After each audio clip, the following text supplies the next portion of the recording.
XRP Ledger vient de dévoiler une roadmap stratégique pour devenir un acteur majeur de la DeFi institutionnelle. Ripple Labs, l'entreprise qui contrôle Ledger, veut transformer XRP en une infrastructure solide et régulée pour les banques et institutions financières, avec des actifs du monde réel tokenisés, un protocole de prêt décentralisé et un DEX ultra sécurisé. Mais est-ce que c'est suffisant pour que XRP rattrape Ethereum et les autres géants de la DeFi? Peut-il réellement attirer les grandes institutions?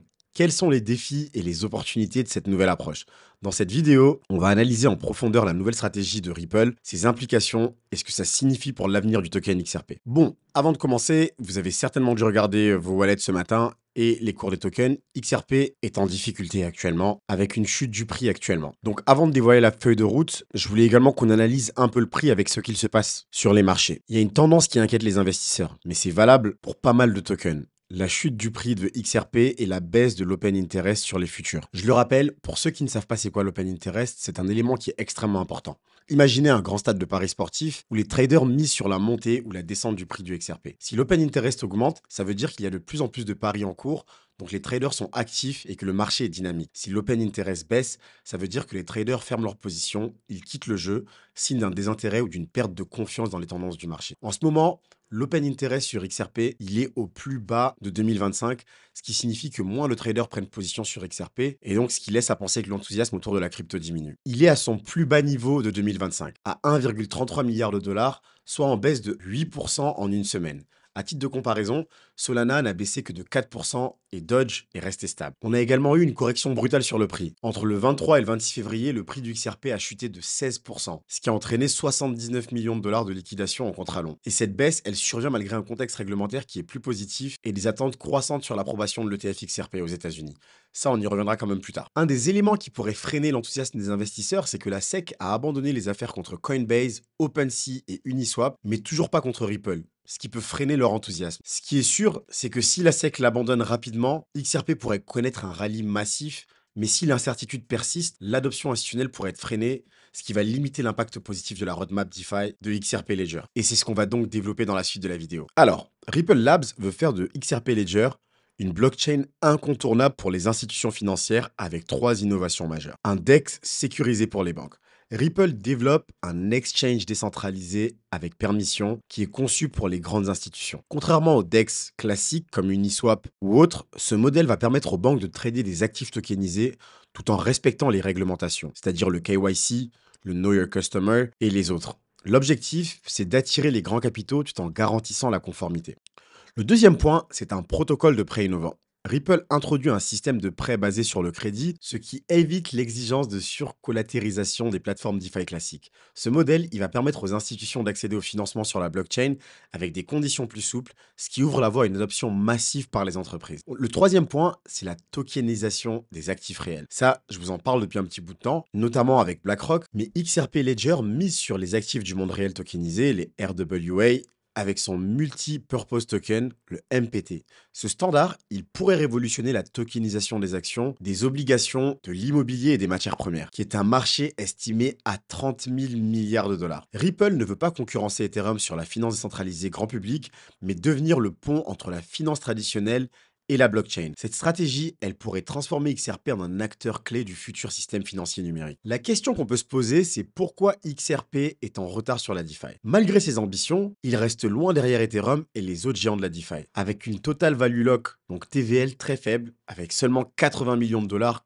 50 milliards sur Ethereum. Alors, on m'a déjà posé la question dans les commentaires d'expliquer la TVL. Donc, pour comprendre simplement, on va utiliser une métaphore. C'est comme la quantité d'argent dans un parc d'attractions. Imaginez que chaque blockchain DeFi est un parc d'attractions. Plus il y a de visiteurs qui achètent des billets et dépensent de l'argent sur place, c'est l'équivalent du staking, les prêts, les échanges, plus le parc est grand et attractif. On peut donc comparer Ethereum à Disneyland. Des milliards de dollars sont verrouillés dans ces attractions, les smart contracts, car tout le monde veut y aller. XRP Ledger, par contre, peut être comparé à un parc en construction. Peu de monde s'y rend encore, donc il y a moins d'argent investi dans les attractions. Si la TVL est élevée, c'est un signe que les investisseurs font confiance à la blockchain et qu'ils y placent leur argent. Avec seulement 80 millions de TVL, XRP a encore beaucoup de travail pour rivaliser avec Ethereum et ses 50 milliards. Ce qu'il faut savoir, c'est que contrairement à Ethereum, XRP n'a pas historiquement permis aux développeurs externes de déployer leurs propres applications DeFi, ce qui limite son adoption.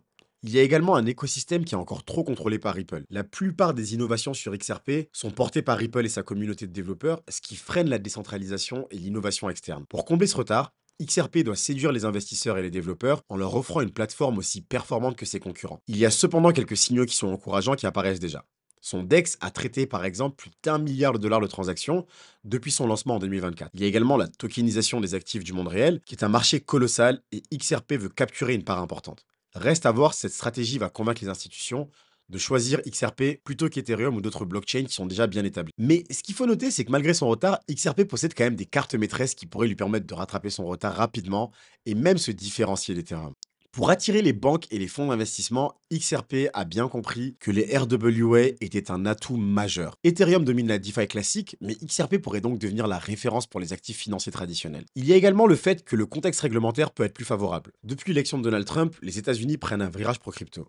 Trump veut faire des USA la capitale mondiale des cryptos, comme je vous en parlais en vidéo, avec son idée de faire des cryptos made in USA l'un des piliers de la DeFi, et donc ça pourrait ouvrir la porte à des régulations plus souples. On a la SEC également qui a récemment abandonné son enquête contre Uniswap, et d'ailleurs, pratiquement tous les jours, on a une enquête contre un géant de la DeFi qui est abandonné par la SEC. Et certains pensent que l'affaire Ripple pourrait donc suivre le même chemin assez rapidement. On a des ETF XRP qui sont en cours d'examen et JP Morgan estime carrément qu'il pourrait attirer des milliards de dollars d'investissement. En plus de tout ça, il faut savoir que l'infrastructure d'XRP est pensée pour les institutions. Contrairement à Ethereum qui laisse tout le monde créer ses propres protocoles, XRP va offrir un environnement plus contrôlé, sécurisé et conforme aux régulations. Si les grandes banques et les fonds d'investissement adoptent ce modèle plus structuré, XRP pourrait enfin exploser et devenir une blockchain incontournable pour la finance traditionnelle. Les défis que doit quand même relever la crypto sont les suivants. Les banques et les fonds d'investissement restent prudents face aux cryptos, même avec des régulations plus favorables. Les ETF XRP ne sont pas encore approuvés et tant qu'ils ne le sont pas, l'entrée massive de capitaux reste incertaine. De plus, XRP doit convaincre que son DEX et ses solutions DeFi sont plus sûres et plus efficaces que ceux d'Ethereum et d'autres blockchains qui sont déjà bien établis. Il y a une course contre la montre qui pourrait s'imposer dans la DeFi, car Ethereum continue d'innover avec l'arrivée de l'ETH, staking liquide, des layers 2 ultra performantes et de nouvelles solutions DeFi. Solana et Avalanche séduisent de plus en plus d'institutions, notamment avec des performances techniques et des coûts réduits. XRP Ledger doit accélérer son développement et prouver rapidement qu'il peut être une alternative fiable et performante. Ce qui est sûr, c'est qu'XRP a un énorme potentiel, mais les défis restent nombreux. Son avenir va donc dépendre de sa capacité à attirer les institutions, à renforcer son écosystème DeFi et à obtenir une reconnaissance plus large sur le marché. Du coup, pensez-vous qu'XRP peut relever ces défis et devenir un acteur majeur de la DeFi ou est-ce qu'il est déjà trop tard? Donnez-moi votre avis en commentaire. Je vous souhaite d'excellents investissements à tous. Prenez soin de vous les bros. C'était Mansour. Peace.